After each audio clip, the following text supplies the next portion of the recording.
Good afternoon. Welcome back.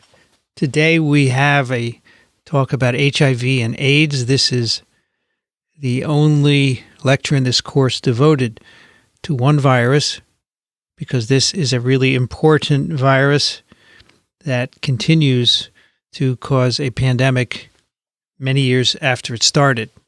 And much of the story I'm going to tell you about today comes from this great book, The Origins of AIDS by SIVcpz.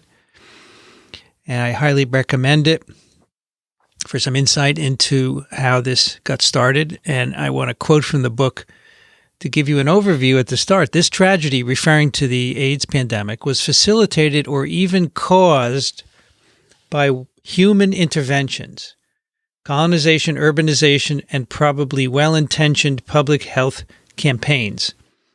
And as we'll see, this is a story of an emerging virus, a zoonotic infection that becomes a human virus, but the crossover is facilitated by ecological interventions and human public health campaigns.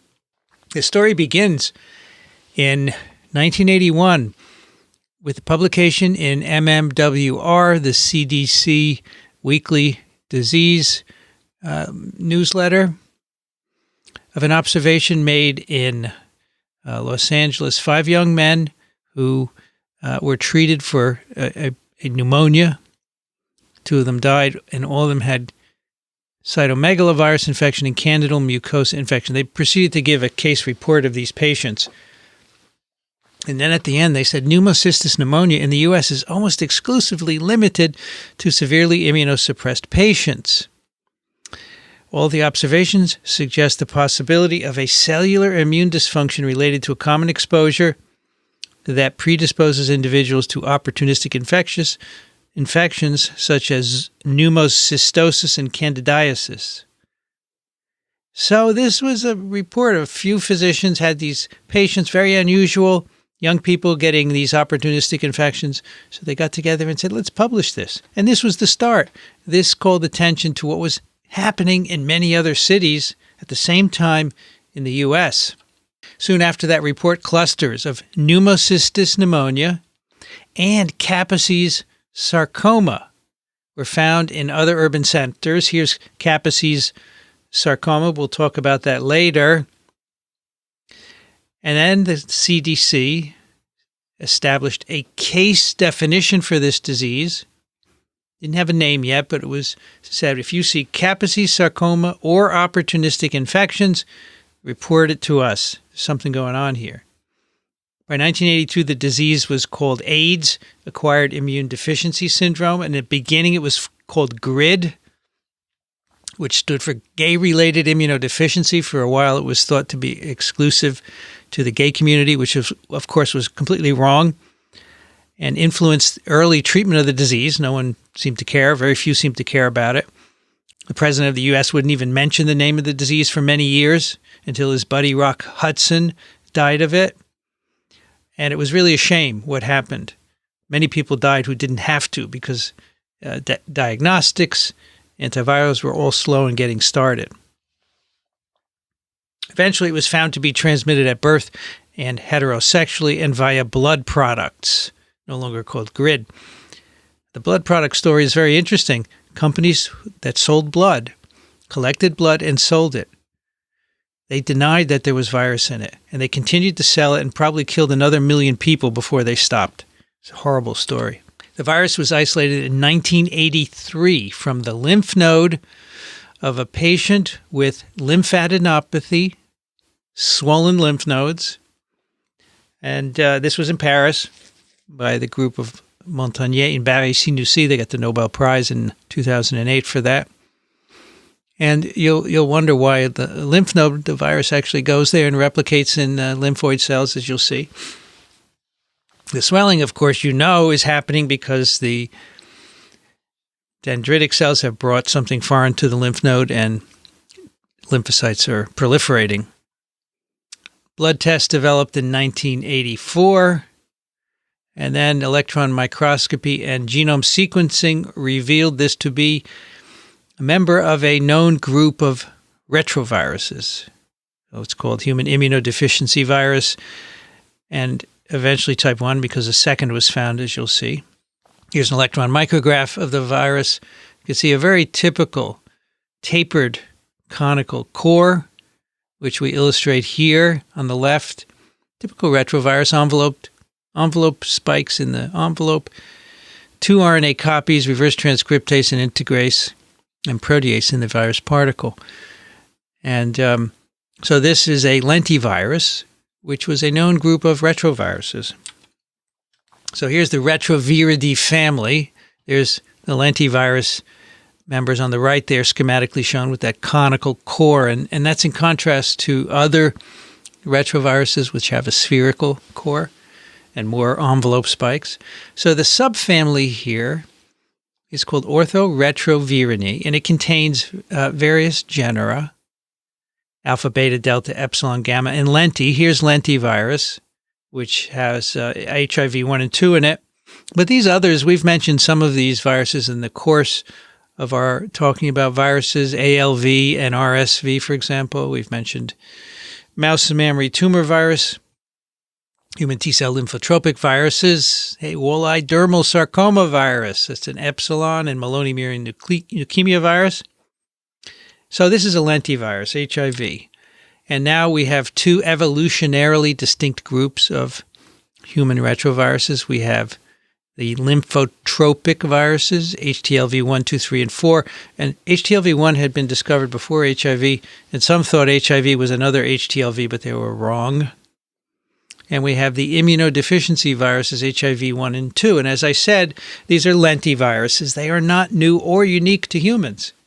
In fact, equine infectious anemia virus causes a fatal immunodeficiency of horses. That was isolated in the early 1900s. And there are also bovine, feline, caprine immunodeficiency viruses.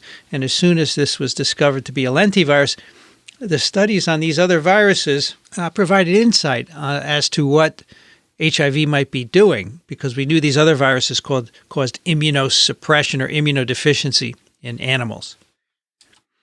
Here's a schematic again of the virus particle, and below it, the genomes of HIV 1 and 2, shown as proviruses, of course, integrated DNAs with LTRs on either side.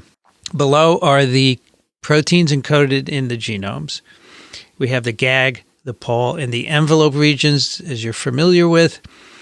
And these are retroviruses with complex genomes, because in addition to GAG, POL, and envelope, they have all these accessory proteins, some of which we've talked about, Viv, TAT, Rev, NEF, etc., that have various functions in infection.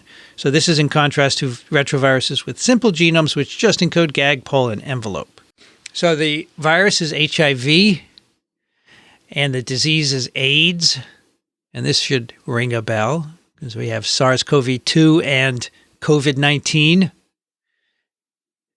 A syndrome, which is embodied in AIDS, is the occurrence together of a characteristic group or pattern of symptoms. Okay, so early on, they called it a syndrome. It weren't quite sure of what was doing all of this, and the name has stuck.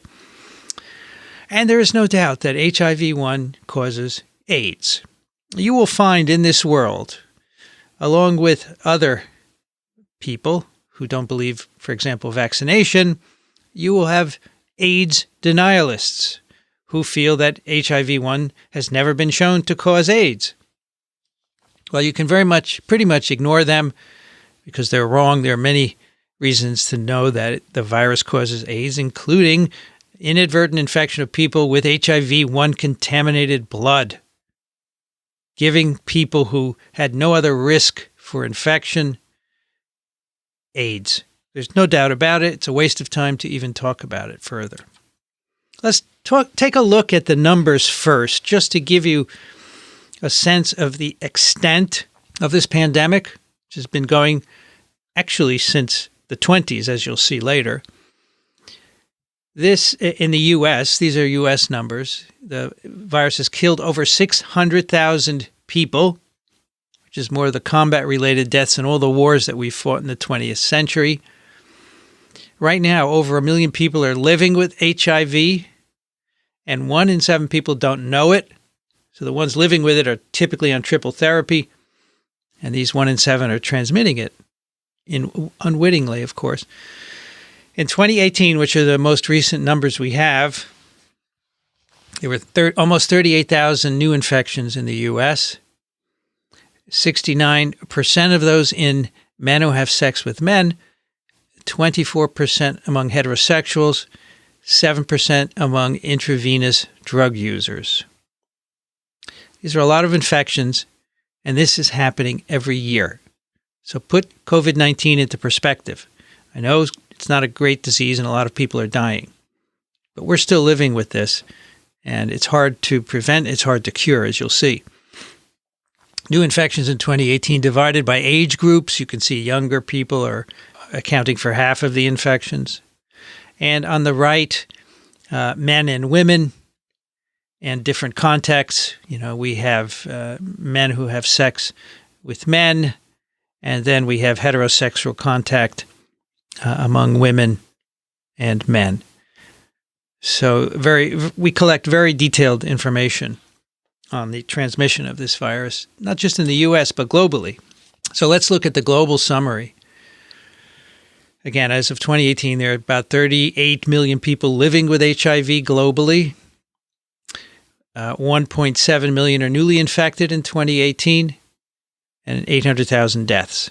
There are 4,600 new HIV infections a day, or 190 per hour every day in 2018. And it's been going on for years. It's gone down a bit. In its heyday, it was much more. And this is decreasing, but not very quickly. So this is a real problem. And nobody talks about this. I was on a call the other night when people were talking about pandemics. They're talking about COVID-19 and influenza pandemics. Nobody mentioned the HIV/AIDS pandemic. Well, you bet I did. Here's another summary of people divided. This is the numbers I just gave you. We have adults. Of course, mostly adults are infected, and about half women and half men. But then the unfortunate one are the children down here. 1.7 million children, 160,000 new child infections in 2018, and 100,000 kids are dying of AIDS. Of course, nobody should die of AIDS because it can be treated, but it tells you that we're not getting drugs to everyone who needs it. Now, why are kids getting infection? They're getting infected at birth to mothers who are infected. So the kids don't even have a choice about whether they're infected or not. So 38 million people living with HIV globally, and this is the breakdown in different WHO regions. And you can see by far Africa has the most infections. That's for a variety of reasons, one of which is that the pandemic began there, and another is that the healthcare systems are not uniformly good and we can't get enough antiretrovirals there. Then that's followed by America, Southeast Asia, Europe, Western Pacific, and the Eastern Mediterranean. Some key population distributions: sex workers, 6%, IV drug users, 12%, men who have sex with men, 17%, transgender women, 1%, and clients of sex workers, and others, 18%, and then the rest is 46%. The incidence of infection has declined, which is good since we discovered it. So here in red, people newly infected, which peaked in the 90s and has been steadily declining, but still very high, as you can see from the numbers. And then the deaths, which peaked shortly, sometime after the peak of cases. It takes time. It takes years to die after you're infected. That peaked in 2004, and that's been declining as well. So this is all good. And as you know, we can control AIDS with triple drug therapy, mostly in countries with money. And this is something that's changing very slowly, getting drugs to people who need it. And that's reflected in this graph, antiretroviral coverage over time. We've gone to 62%, which is good. These are coverage of people who need it. We have to get to 100%. Of course, that's the goal, so that we can save lives, because no one should die of this. But even though we can save your life, there's no cure. We can't clear virus from an infected person. Once you're infected, you're stuck. You have to take triple therapy your whole life. There's no vaccine, so we can't block primary infection. You have to keep taking your drugs. As we'll see, there are reservoirs in the hematopoietic progenitor cells. Even with triple therapy, drug-resistant viruses appear. Sometimes resistant to all three are circulating. And the drugs are expensive, although the price is coming down, so that's good. All right, let's talk a little bit about the origins, and then we'll talk about the disease itself. So after the first alerts in the 1980s and the development of a blood test, which was looking for viral protein in the blood of infected individuals or antibodies, many studies were then done all over the world, much as they're being done now with SARS-CoV-2 to find out who's infected. And the first studies in Africa, done in Zaire and Rwanda, so here, Kinshasa, formerly Zaire, Rwanda, showed that it was very common, where 90% of sex workers were infected. 90% of sex workers in these countries were infected with HIV. So that told you something right away. These studies done in the 80s and 90s. And then archival samples, serum samples from people from early years, 60s, 70s, and earlier, showed that the virus was present in the 60s and 70s across Central Africa, but not in Western or Eastern Africa. There's a particular serum sample from a man from the DRC, and it's called ZR59. 1959, this serum sample was taken, was found positive in 1998. And another sample from a lymph node from a female in DRC taken in 1960, also positive for HIV-1. And so these are the earliest samples. They enabled us to set a molecular clock for when this virus originated, but clearly it was around already in the 50s and 60s. These two viruses that I've just told you about, their genomes differ by about 12%. 1 year, 12%. And so that gives you an idea of how much circulation there was. So there's no doubt that HIV was present in Kinshasa, which at the time, 59-60, was called Leopoldville, capital of the Congo, by these years, and as you'll see, even before that. So the virus clearly originated in Africa. But what was the source? So solving this problem required wildlife sampling, extensive wildlife sampling, which was done in this part of Africa, Central Africa, where these early positives were found. And in particular, chimpanzees were sought and sampled. And in 1989, a related virus, simian immunodeficiency virus, was first isolated from a chimp. This had never been known about before, 1989. And it's called SIVcpz for chimpanzee. And Beatrice Hahn here, this is my lab when the wall of polio was in the lab, freestanding. She is a virologist from the University of Pennsylvania. I've told a little bit about her before. Her daughter took this course a couple of years ago. She and her team sampled chimpanzees. They collected over 7,000 chimpanzee fecal samples from 90 different field sites. And all these circles are different chimpanzee field sites. The chimps live in communities, and they don't mix very much, especially if there's a river between them. They don't swim. And so she sampled. These chimps are in the woods, but they're preserved. You're not allowed to hunt them and so forth. And she found that you can get virus from feces, and so just viral genomes, of course, so you can analyze it by sequencing and PCR. You can also get it from urine. So they used to go out in the morning. You know, the chimps sleep in the trees, and in the morning when they wake up, they urinate down from the tree, and these workers would collect the urine. You can also get virus from that as well. And they found that these chimps are all infected. Very specifically, only 2 species of chimp harbor SIVcpz. So here are all the different species, PT, so it's Pantroglodytes, and then you have Varus elioti, Troglodytes, Schweinfurthi, and then P. paniscus, the bonobos.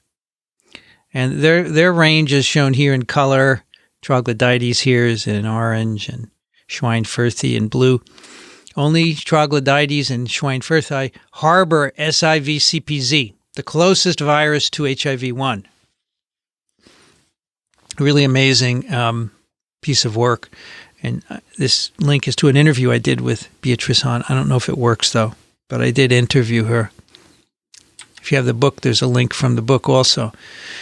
So what's SIV? SIV is a virus transmitted among chimps by sexual intercourse, mother to child at birth, and blood during aggression. Chimps sometimes fight each other, and they probably transmit this virus. The estimated transmission probability per coital act is this number, which is similar to humans. So it's transmitted very much like HIV. And it turns out SIVcpz is pathogenic in chimps, and it leads to AIDS. In the beginning, when it was first discovered, people thought it wasn't pathogenic. But then people found chimps dead in the woods or in colonies.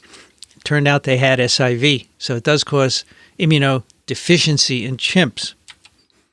And sequencing of the chimp isolates and human isolates clearly showed that they had a common ancestor. So these are three phylogenetic trees of different regions of the genome, the GAG, the PAL, and the envelope NEF region. These are protein alignments. So you can see here, HIV, right next to this SIVcpz. Another HIV is next to a gorilla SIV. We'll talk about that in a moment. Here's another HIV next to a gorilla, and that holds true for all three regions. HIV and SIVcpz have a common ancestor. That's where this virus came from. So just like SARS-CoV-2 is a bad virus, HIV-1, at least one of the viruses, HIV-1M, is a chimp virus. Become human, of course. So what happened? Well, here's the story. These are monkeys on the left. These are chimpanzees and gorillas and humans. And these monkeys, these are old world monkeys. They live in Africa, of course. There are all kinds of species, SIVcpz, vervet. Hey, vervet, that's where vervet green monkey kidney cells come from that are used to grow SARS-CoV-2. Anyway, these monkeys, they all have their own SIV. Very, very important to listen because many students get confused. These monkeys, these old world monkeys, have each their own specific kind of SIV. There are 40 different SIVs, and they're matched with the monkey SIVcpz SIV, the vervet SIV, etc. What happened was these viruses got transferred to chimps probably a few hundred years ago. Chimps are infected with SIVcpz. Now, the monkeys are okay with their SIV. They've been evolving with them for ages. But they transferred them to chimps more recently, a few hundred years ago. And so chimps, and this is all done by isolating viruses and sequencing them, chimps have a virus, SIVcpz, which is a recombinant of two SIVs from Mona and red-capped mangabees. So Mona monkeys and red-capped mangabees, they have their own SIVs. What went to chimps is a recombinant of these two. All right, so the chimp was probably infected with both viruses, and what became SIVcpz is a recombinant of the two. That's what these red arrows mean. SIV Mona and SIV red-capped mangabee go into the chimp. You may ask, how did the chimp get these viruses? Well, chimps do eat meat sometimes. They do eat monkeys. That could be one way, or fighting with them. And then humans got SIVcpz, and that has led to HIV-1, the M and N groups, and I'll tell you what a group is in a moment. There are also two other groups of HIV-1 P and O, which came from gorillas, so they have SIV gorilla. They got it from chimps. So SIVcpz went not only to humans, but to gorillas, and it diversified in humans to the P and Os. So actually 4 different crossovers, two from chimps, 2 from gorillas into people. And then we have another separate set of crossovers of HIV-2, which we will talk about in a moment. So it's originally a zoonotic infection that became a human virus. All right, when did this happen? Again, as I said, there are 4 separate crossovers, 2 from chimps, 2 from gorillas of SIVs, SIVcpz and SIV gorilla, M and O. M and O, probably the first 3 decades of the 20th century. More recently for N and P, but there are not many of these, so there's not enough data to tell. So 1900s to 1930. So we'll say 1920 as an average, okay? That's when it crossed over from a chimp to humans. How did this happen? Well, one of the ideas is it involves bushmeat hunting. Hunters going out in the woods, hunting, or it's called the cut hunter hypothesis. This hunter gets a chimp. He's butchering it in the woods, he or she. He cuts himself or she cuts herself, and some blood or fluids of the chimp goes into the wound and infects the hunter. You can make a series of calculations, which are in that book, The Origin of AIDS, very interesting, which suggests that in 1921, given the number of people and the number of people who hunted and the number of chimps, the number of people infected with SIVcpz was less than 10, but probably only 1 spread and multiplied. And probably these chimp-human crossovers, these cross-species infections, have occurred many times previously and probably many times since. They probably still happen today because people hunt chimps. It's getting harder and harder to do. So this one took off, this particular one, I'm calling it 1921, that became HIV. Why did this one spread? That's an interesting question, and it involves more human interventions. So let's take a look at that briefly. Here's a graph of population growth in Africa from 1880 to 1970. And the capital of Congo, Leopoldville or Kinshasa, was here we go, right down here, the capital of Congo. Most dynamic city in the region, large numbers of migrants and traders.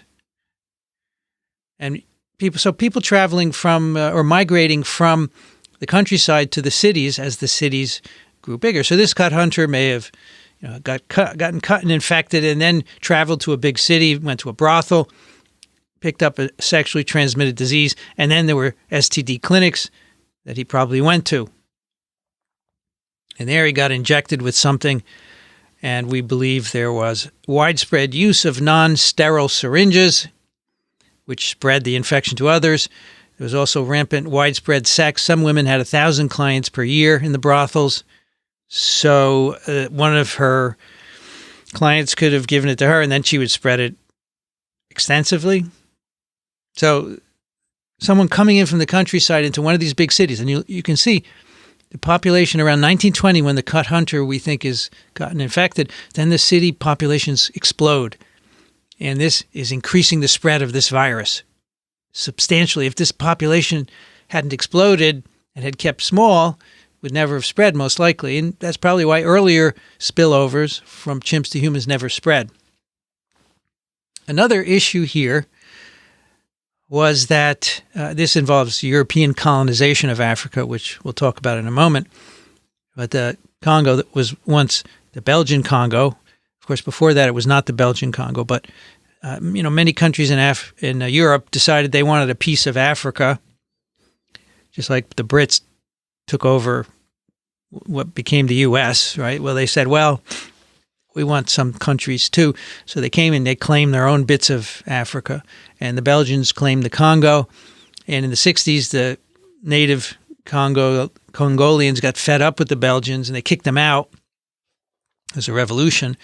However, the Belgians were all the doctors. So when the Belgians left, they had no doctors. So, they spoke French. They speak French in the Congo. So they reached out to Haiti to get some French-speaking doctors to replace the Belgians. And so you can probably guess what happened next. They got HIV, and they went back to Haiti, and they brought it back there. And you'll see the genome sequencing supports that scenario. So we have European colonization of Africa beginning at the end of the 19th century, and this is a map of Africa with all the European claimants. And when they came in, what they wanted to do was make money, of course. There are a lot of natural resources, so they want to make large cities. They take people from the rural areas. For many years, Africa is a rural country led by small communities with chiefs, and all these small rural communities. The men moved to the cities for labor, to build bridges and railroads and so forth for the Europeans, large-scale prostitution.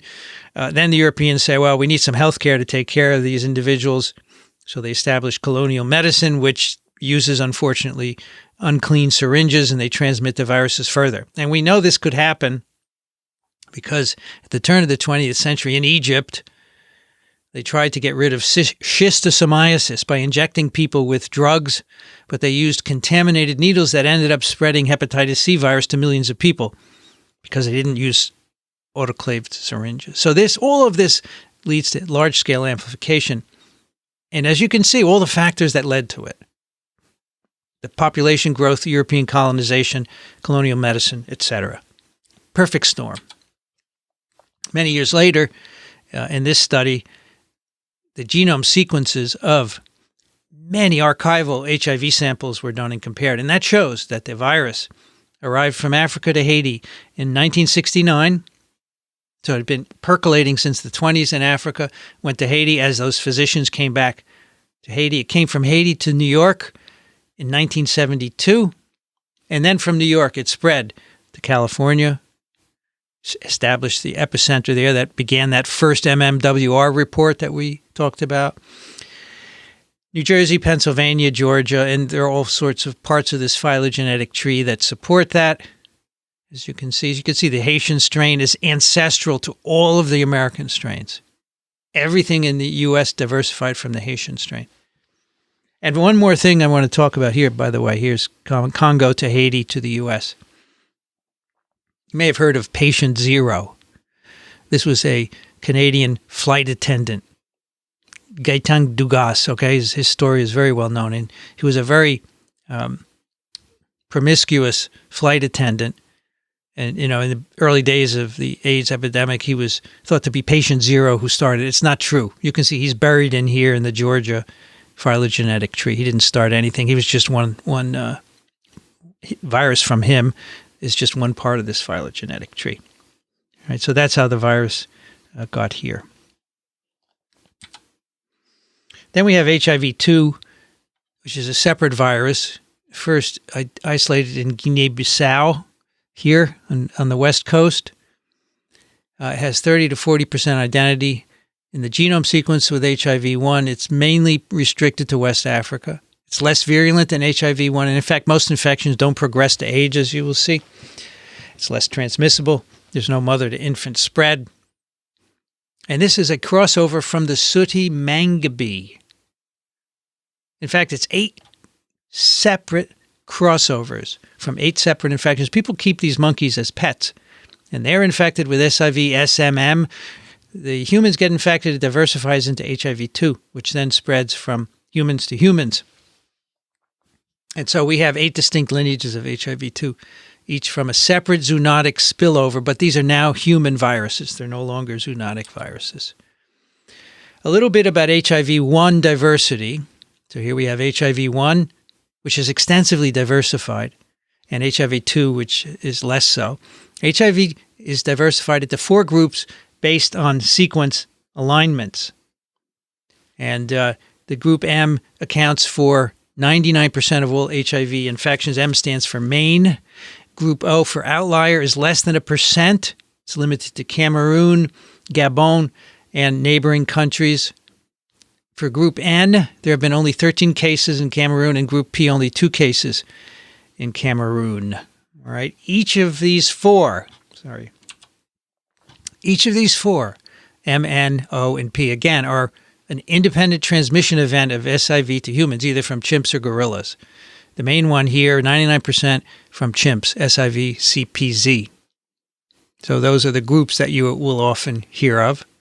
And again, because the virus has been in so many people for so long, it diversifies in different populations. The M group further diversifies into subtypes. These subtypes are about 20% nucleotide differences. All right, so let's say Group M virus is diversifying in Africa. You'll see it diversifies into many different subtypes because it's been there the longest. But if then a person goes to another country with a C and seeds C there, then C is the dominant subtype in that country. There are also what we call circulating recombinant forms, or CRFs. There are 48 of them so far. And this happens in high-risk individuals, like brothel workers. They get multiply infected, and recombinants come out that are selected because they have a replicative advantage. There's no clear-cut difference between these subtypes in propensity to cause AIDS. The ones infected with D tend to die faster. For C, the shedding in the female genital tract is higher and maybe higher female-to-male transmission. This is spread extensively in Africa. Now, this diversification is useful for tracking the movement of the virus. The virus evolves in one direction to numerous subtypes and recombinants. So it doesn't go back, it goes forward. So you can reconstruct the sequence of progress in a region or country by looking at the local distribution of subtypes. You could see what subtype came in.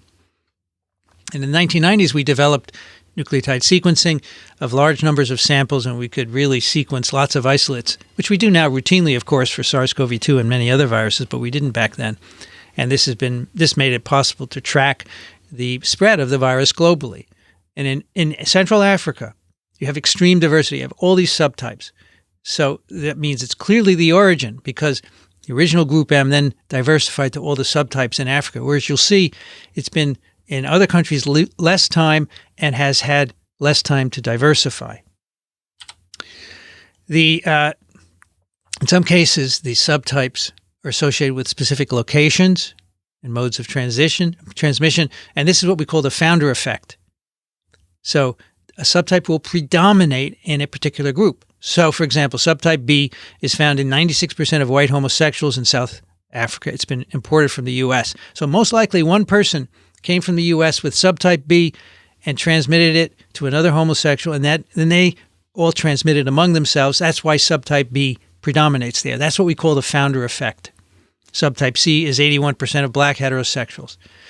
And this is also used in criminal cases where people are accused of spreading HIV to people. There's one person accused of infecting over 1,000 women. He knew he was infected and did it on purpose because he's evil. And we could convict him because of the founder effect. We could see which subtype he transmitted and clearly show it was him.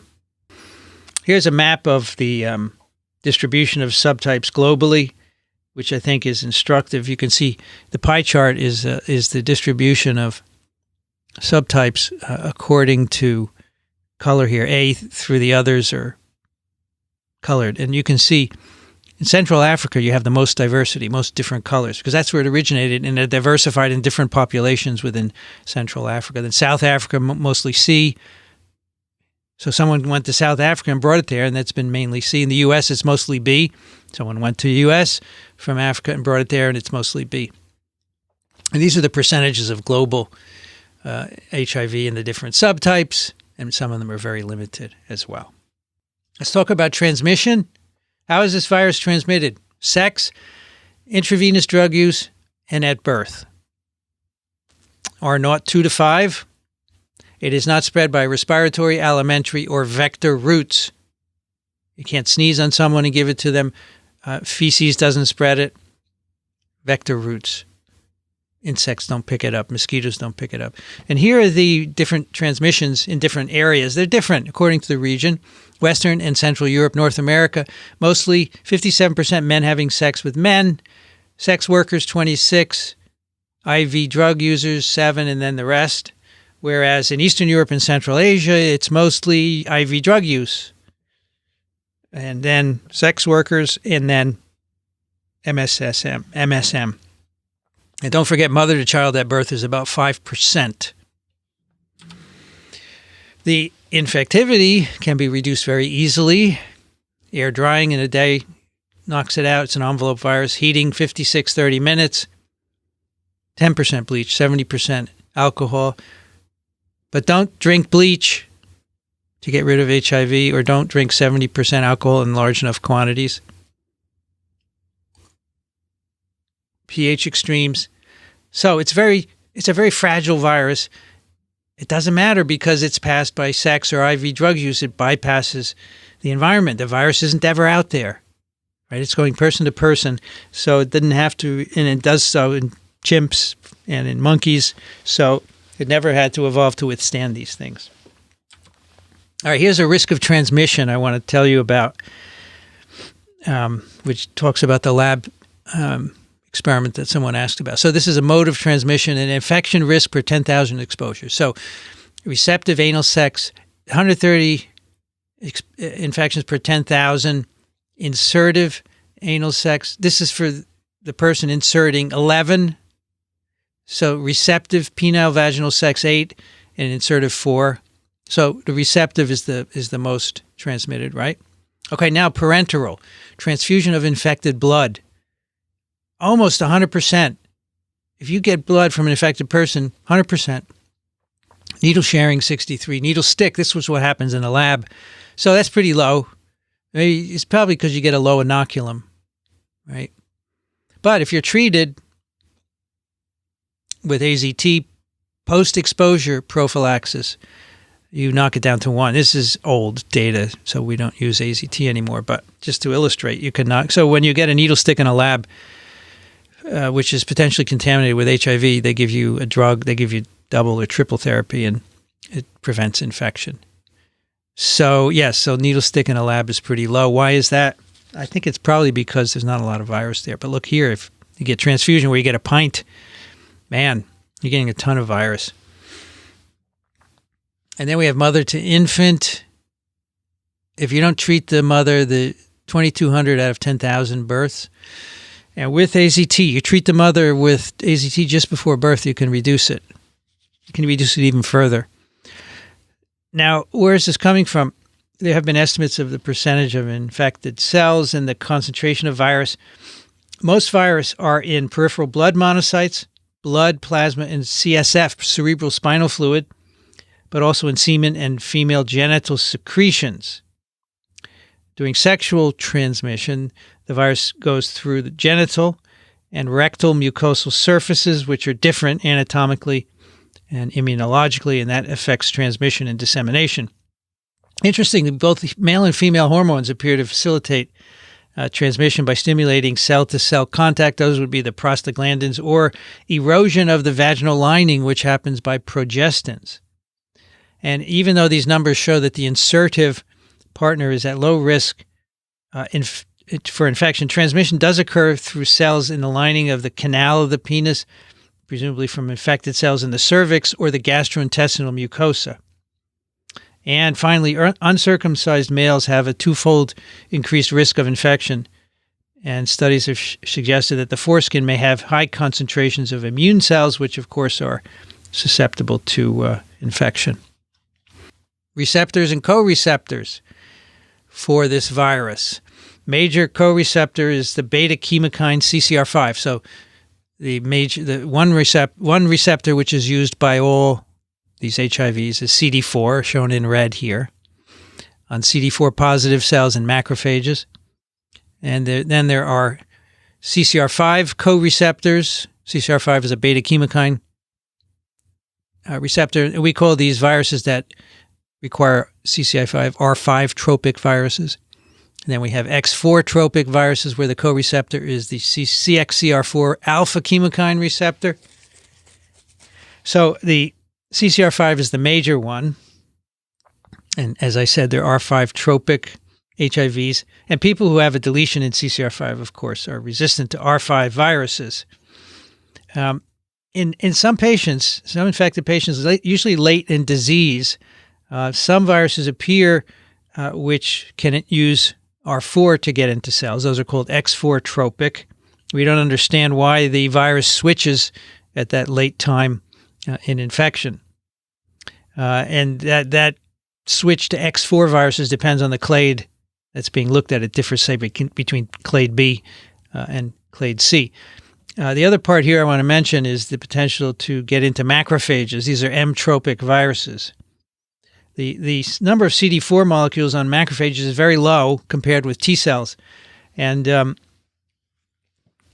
so these viruses don't affect macrophages very efficiently. But during the course of infection, as you get later into infection, viruses evolve that can bind to macrophages with low levels of CD4 And these viruses typically emerge in the central nervous system of patients late in disease. All right, so those are the two different kinds of receptors and co-receptors. As we mentioned before, there are people who lack CCR5. They have a mutation called delta 32. In the gene encoding CCR5, it's in 4 to 16% of people of European descent. And a couple of stem cell transplants have been given, which have cured the German and the London AIDS patients of HIV. So you can destroy the bone marrow with irradiation and replace it with a donor from another person who's lacking the CCR5 gene, and that will cure infection of as long as those individuals have R5 tropic viruses. And currently, people are thinking about disrupting CCR5 in these stem cell transplants. So you could take out your own stem cells and disrupt CCR5 with CRISPR-Cas9 and put them back in. All right, let's talk about the course of infection. A primary HIV infection. Transmission in this picture is shown by virus particles, but it could be either virus particles or infected cells. We don't know which is more important because the experiment's really hard to do if you think about it. A virus-infected cell is always producing virus particles. So if you give cells, you don't know if the cells make virus that actually infect if you're using an animal model. Much of this, what we know about infection, comes from infection of macaques with SIV. And these are typically inoculated vaginally. And these studies have shown that free viruses can certainly initiate infection, and that in these vaginal inoculations, activated and resting CD4 T cells are the targets of infection. And so we think that these viruses or virus-infected cells are crossing the mucosal barrier.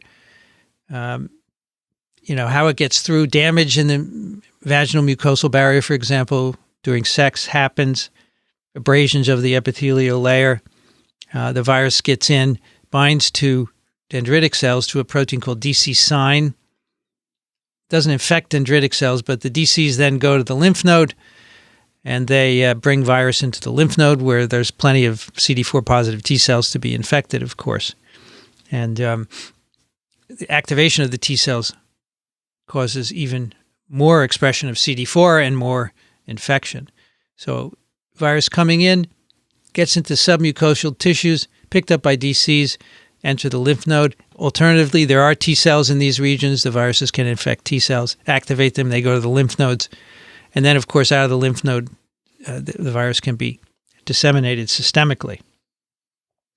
We also know that besides abrasions of the mucosal layer during sex can allow infection, or the rectal mucosa during sex.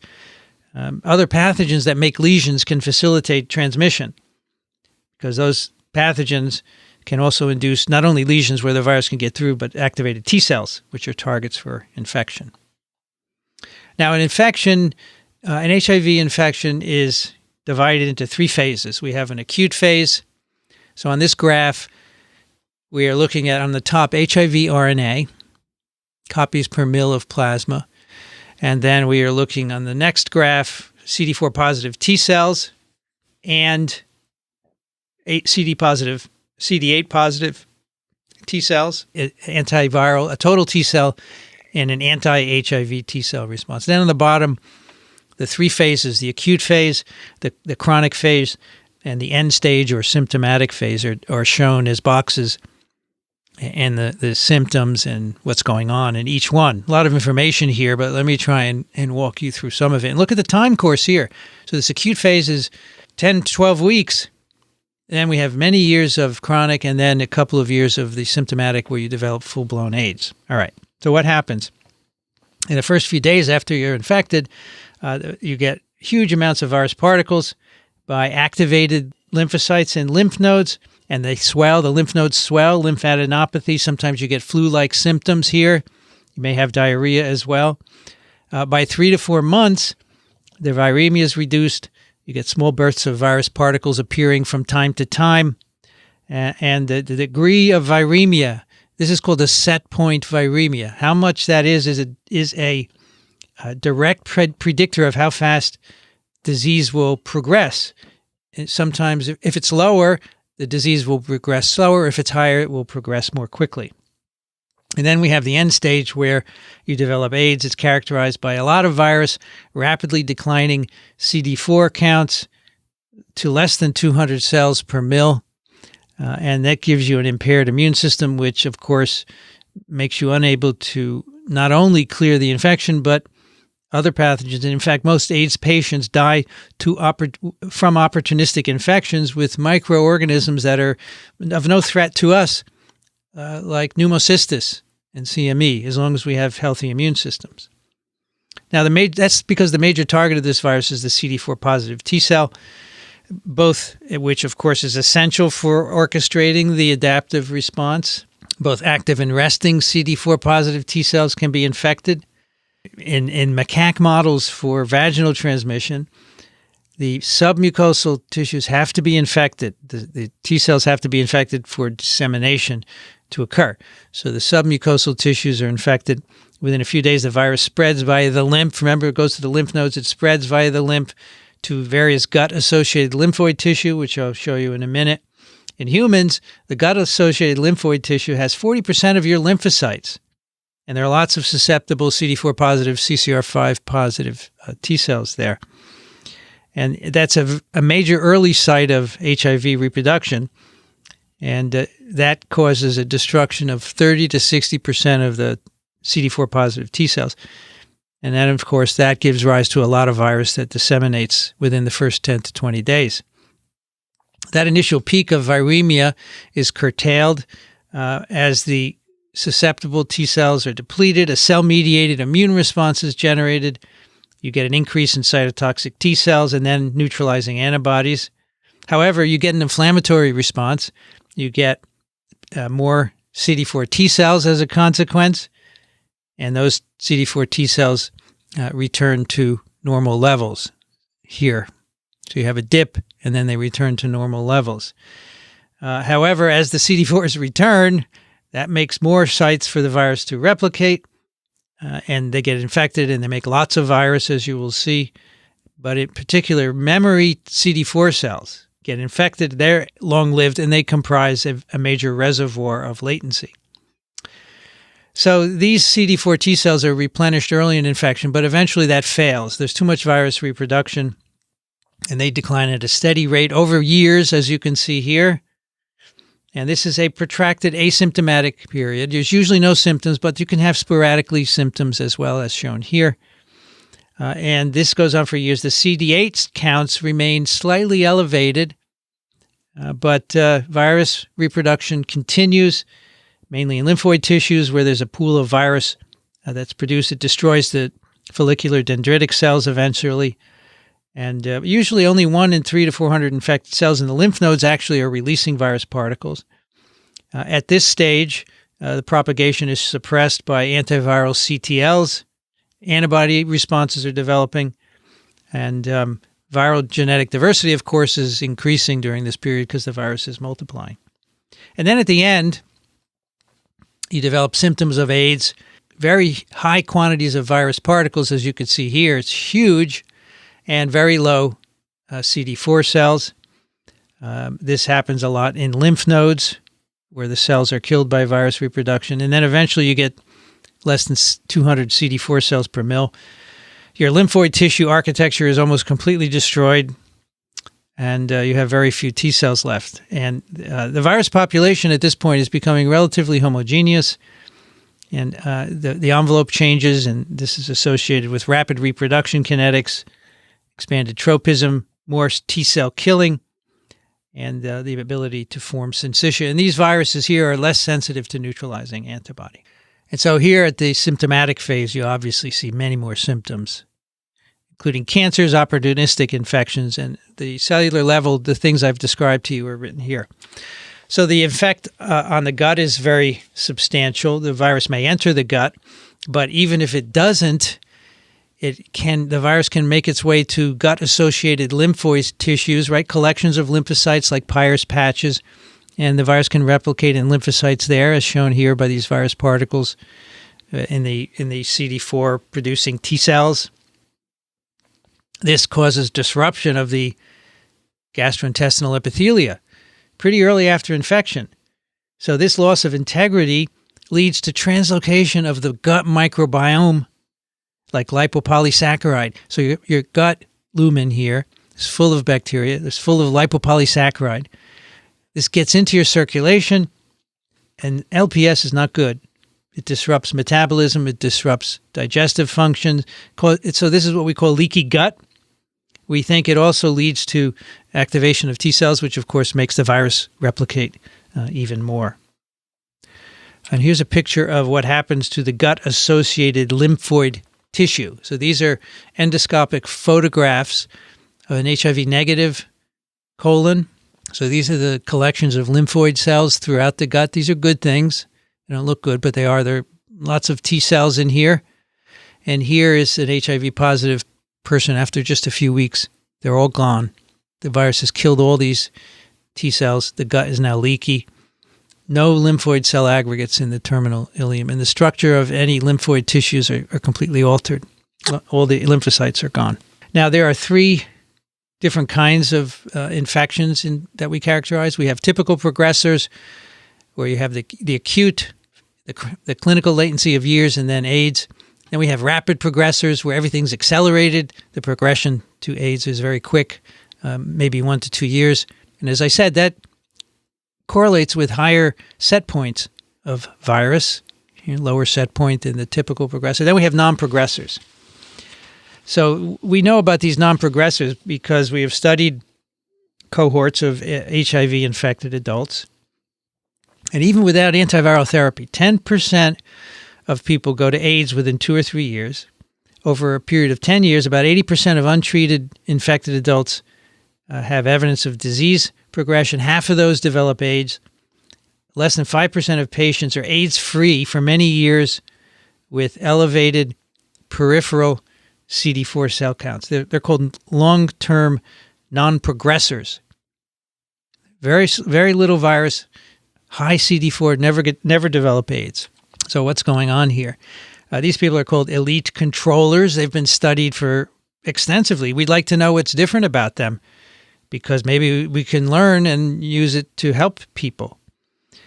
So elite controllers are individuals who have normal CD4 counts, undetectable viral loads, over 10 years in the absence of antiviral therapy, 1 in 300 infected people. In about 20% of these individuals, the phenotype is attributed to protective MHC alleles, particular alleles that are overrepresented or overexpressed. So remember, the MHC is displaying the peptide, and somehow they're good at displaying peptides and being resistant to changes in the peptides that occur as the virus replicates. So these are very protective alleles, but that doesn't explain everything. Sometimes the changes in chemokine receptors make a difference, but we really don't understand in all cases how it's working. But it is not associated with attenuated viruses. The virus is not evolving to become less virulent. Now, during the set point viremia, in the absence of drugs, the rate of virus reproduction has to equal the rate of clearance, and mathematical models that have been applied to clinical results can provide estimates of how much HIV appears and disappears in the blood and other compartments. And the results are frankly astonishing. The minimal rate estimated for release of virus in the blood is on the order of 10 to the 10th virus particles per day. Release of virus particles from cells into the blood, 10 to the 10th per day. That is 1 cycle per infected cell per day. And this continuous replication is the engine that drives pathogenesis, and it drives high mutation rates. Because of that, on average, every possible change at every position in the genome occurs multiple times every day in an HIV-infected person in the absence of drug treatment. Every position in the genome is changed multiple times a day. Amazing. And so, as you'll see, the genetic diversity in a single patient is more than the worldwide diversity of influenza virus during a pandemic. I have a great picture of that to show you in a few moments. The HIV diversity on a country is staggering. And I'll show you that as well. Now, over 90% of the particles in the blood come from activated CD4 positive lymphocytes. These have half-lives of only a day, 1.1 days. 1 to 7% comes from longer-lived cells in other compartments with half-lives that can reach 145 days. So even if drug treatment can block virus production, it would take 3 to 5 years before these longer-lived compartments were free of cells with the potential to produce virus, and that's probably an underestimate. So we can't eradicate the virus using drugs because these cells live too long. So spontaneously, these latently infected cells begin to produce virus and they die, but not enough. That's the point. All right, so what are the latent reservoirs? We can't sample tissues from human patients. It's impractical. So most of the studies have been focused on peripheral blood samples, and there we know the latent reservoir are the central memory CD4 positive T cells. These are important, of course, in protection, so they're the reservoir of HIV. How insidious is that? These are mostly in lymph nodes and lymphoid organs, and even though they exchange freely, these cells exchange between blood and lymphoid tissues, only a small fraction of central memory T cells circulate at any time. So, most of them are hiding in organs, lymphoid organs, and they're latently infected. These central memories are often referred to as resting T cells, and they're refractory to infection. So we think that the infection is first established in activated T cells. So the T cell is activated by antigen presentation, right? And these cells get activated and they overproduce CD4 and they get infected. And then some of them are converted to memory T cells.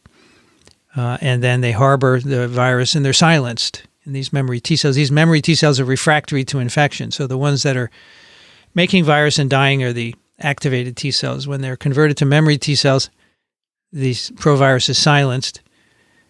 And periodically it becomes reactivated. And we know a good fraction of these memory T cells have defective proviruses in them, so they never make virus. And we can tell from a study of them that they're clonally derived. There's a single integration event, and then this single cell becomes many clonal expansion into many memory T cells. So most of these are defective because of ApoBec and other hypermutations. So these are the populations we can't get rid of by antiretroviral therapy because they reactivate infrequently and they last too long. These kinds of latently infected cells have been followed in patients for up to 11 years. They can last up to 11 years, probably longer. We also see cancers in HIV patients. We have an increased incidence of neoplastic malignancy. Some form occurs in about 40% of untreated infected people. And the mechanism is very different from other retroviruses that we talked about earlier in this course. HIV kills the target cell, so it doesn't promote immortalization and proliferation like oncogenesis does with other retroviruses. And the malignancies appear to arise from deregulation of the host's immune system. We don't have proper immune surveillance, and so we can't get rid of other viruses, including oncogenic viruses. And high levels of cytokines are produced. That's associated with HIV infection. The inflammation leads to high level of cytokine production, and that can promote the generation of blood vessels, angiogenesis. It can promote infection with other viruses that can cause cancers like Epstein-Barr virus, HHV-8, and human papillomaviruses. These cancers that develop are typically more aggressive than in uninfected people. They can develop in a number of tissues and organs, but certain types like Kaposi sarcoma and B-cell lymphoma are prevalent in HIV-infected patients. Kaposi sarcoma, which was a early hallmark cancer in these patients, was described by a Hungarian physician in 1872. And it's a multifocal cancer. The lesions have many cell types. It was typically found before HIV/AIDS in older men from the Mediterranean region and Eastern Europe. In these areas, it's normally a non-aggressive or classical form, which is confined to the skin, rarely lethal. The classical form and a more aggressive form is also found in sub-Saharan Africa, where there are more immunocompromised individuals. So in HIV-infected individuals, the Kaposi sarcoma is an aggressive form where it affects both mucocutaneous, where the mucosa transitions to skin, and visceral areas, internal organs. So you may look at this individual and see lesions on the skin, but inside he's full of tumors as well, and that's what kills you.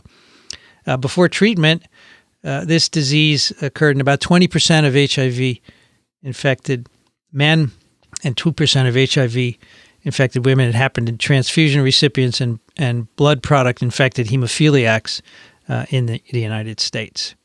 It turns out that the Kaposi sarcoma is actually caused by a second virus, human herpes virus 8, which is causing the tumor. So HIV immunosuppresses you, and then HHV8 comes in and causes the tumor. So that Kaposi's was first described in HIV patients in 1981, but the virus wasn't discovered till human herpes virus 8 wasn't discovered till many years later. Infection of macrophages and CD4 cells leads to the production of cytokines. These cytokines can cause proliferation of other cells like B cells, endothelial cells, epithelial cells, and that alone can lead to malignancy. You know, as cells proliferate uncontrollably, they accumulate mutations that lead to cancers, but in some cases, viruses that are infecting these patients because they're immunosuppressed can also lead to these cancers as well. So the last part, I want to talk about prevention and cure. Can we make a vaccine? We know during infection that we develop antiviral immunity. It seems to control the viral load for a period of time, both antibody and cell immunity. But why does the virus persist? How does it outstrip immune control? And we know it works to a certain amount because superinfection occurs less frequently than initial infection. So the ability to get superinfected in very at-risk populations, they don't get as many infections as you would think. So there must be some role of immunity. And one of the problems, however, is that there is escape from neutralizing antibody. The virus mutates in the course of infection, those many, many years, and you make antibodies to the initial infecting virus. And by the time those antibodies arise, the virus is changed to another envelope, which doesn't react with those antibodies. So then you make antibodies to that orange envelope, and then the virus changes throughout the infection. So that's why the antibodies don't control infection. Nevertheless, many vaccine trials have been done. This is a very famous one called RV144, which consisted of a prime boost strategy. They had the gag pollen envelope proteins in a canary pox vector and another vector carrying the GP120 protein. This was done with 16,000 adult volunteers in Thailand, which is an area at high risk for HIV infection. There were 6 prime injections and 6 boost injections. What a logistical nightmare. They have to track all these people. And the immunization lowered the rate of HIV infection by 31% compared with placebo in 1 out of 3 analyses, unfortunately. And here are the numbers. In the vaccine group, 51 people got AIDS. In the control group, 74. A difference of 23 people out of 16,000. So this is the only one that's shown any effect, and this is really marginal. All the other trials, and there are others ongoing right now, all of them have failed. It just doesn't work, and I'm not sure we're ever going to get it to work. Part of the reason is the amazing diversity. So this is envelope and influenza HA diversity by phylogenetic tree. Here's the 1996 diversity in the influenza H3 hemagglutinin. All of 1996. This little guy here. These are to scale, the top one. So we've expanded this here so you can see it. 96 different H3 sequences. These arose in 1 year. Here, a single individual in a single person. All the diversity is more than the flu diversity in a single year. And then on the right, we have all the envelope HIV diversity in the DRC in 1 year for 193 people. I mean, that's the problem. Look at this diversity. And so this is based on 96 H3 sequences, 9 sequences from a single individual, and 193 sequences from DRC. And that's the problem. It's too diverse and not likely we're ever going to get around that. One aspect that looks encouraging, one approach is broadly neutralizing antibodies. So here's again our representative course of infection, acute infection. Then we have that long chronic period where the virus is replicating at certain levels for many, many years. And during that time, the virus is escaping neutralizing antibodies, as I showed you before. But during this time, these antibodies drive selection of the antibody escape mutants, of course, but somatic mutations in the antibody germlines generate new antibodies with increased neutralization breadth, and in some individuals, on rare occasion, give rise to broadly neutralizing antibodies. And we have been able to clone out single-cell B cells from these patients and clone out the antibodies and study them. And so now we have a collection from patients of broadly neutralizing antibodies, BNAbs, that will inhibit over 90% of viruses in a panel of divergent HIV strains. And these broadly neutralizing antibodies are directed towards three distinct regions of the envelope. Here's a structure of the envelope, GP120 in gray. And then these colored molecules are antibodies. These blue are directed against these V1, V2. These are highly variable loops at the top of the trimer. The yellow BNAbs are directed against CD4 binding site. And the red molecules, these are antibodies targeting what's called the membrane proximal region of the trimer. Membrane proximal region of the trimer. So three different binding sites for these. And as I think I mentioned before, the coding sequences of these broadly neutralizing antibodies have been inserted into adenovirus-associated virus vectors. So here's an adeno-associated virus, which has been engineered to have the Ig heavy and light chains.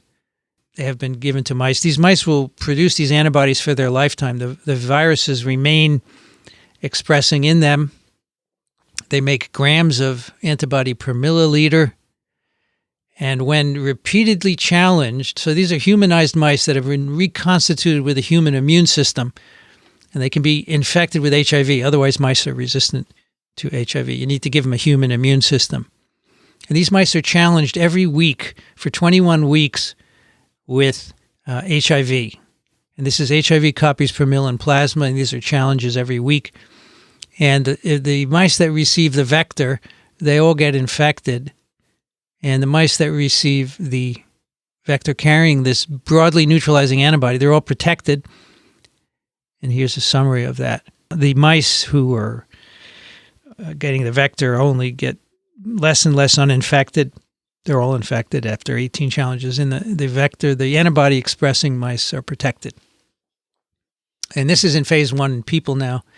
It's unlikely that a single BNAb will be effective because the virus can mutate to escape a single BNAb. Nevertheless, if you put a couple in, it might help. And so I'm sure those trials are going to go into play. And finally, a few words on confronting persistence and latency. As I've said, eradicating all traces is challenging because of this long-lived reservoir. People have tried to eliminate the reservoir by giving a lot of drugs and including broadly neutralizing antibodies. These have failed. You can silence proviral gene expression in memory CD4 cells by epigenetic suppression or depleting essential host transcriptional regulators. And using that, we try to control these latent reservoirs. And one treatment strategy is called shock and kill. You induce provirus expression by turning on these transcriptional regulators that would otherwise keep the provirus silent. And then the virus starts to replicate. You treat them with antiviral drugs to inactivate the virus. And you can give neutralizing antibodies. And these are in clinical trials, but some of the first treatments where you treat patients with the IL-2, which would induce proliferation of the T cells and replication, or epigenetic drugs that reduce histone silencing to turn on transcription. These haven't worked. So they have not impacted the size of the latent reservoir. The other strategy is called block and lock. You try and irreversibly inhibit genome transcription, but it hasn't really shown any promise either. More recently, people have tried gene editing methods to try and cut out the proviruses essentially, but whether you can do that for all cells really remains to be determined. So we're left with the reality that you can certainly prevent infection, but many people choose not to. Once you're infected, we can give you triple therapy and you can live your full life on drugs, but we can't yet reverse it. However, people are working hard to try and do this. This is called a cure, which would mean taking out the proviruses in all the latently infected cells. And many people feel that can be done, we'll see. It's going to take a lot more work. But I think this lecture gives you a sense of the magnitude of this problem. And just to end, an amazing story. This began in 1921. Patient 0 acquired SIV from a chimp. It has since become HIV. And today we have had 75 million infections and 32 million deaths. It's just a remarkable story. Next time we're going to talk about unusual infectious agents, ones that don't fit into our typical view of what viruses actually are.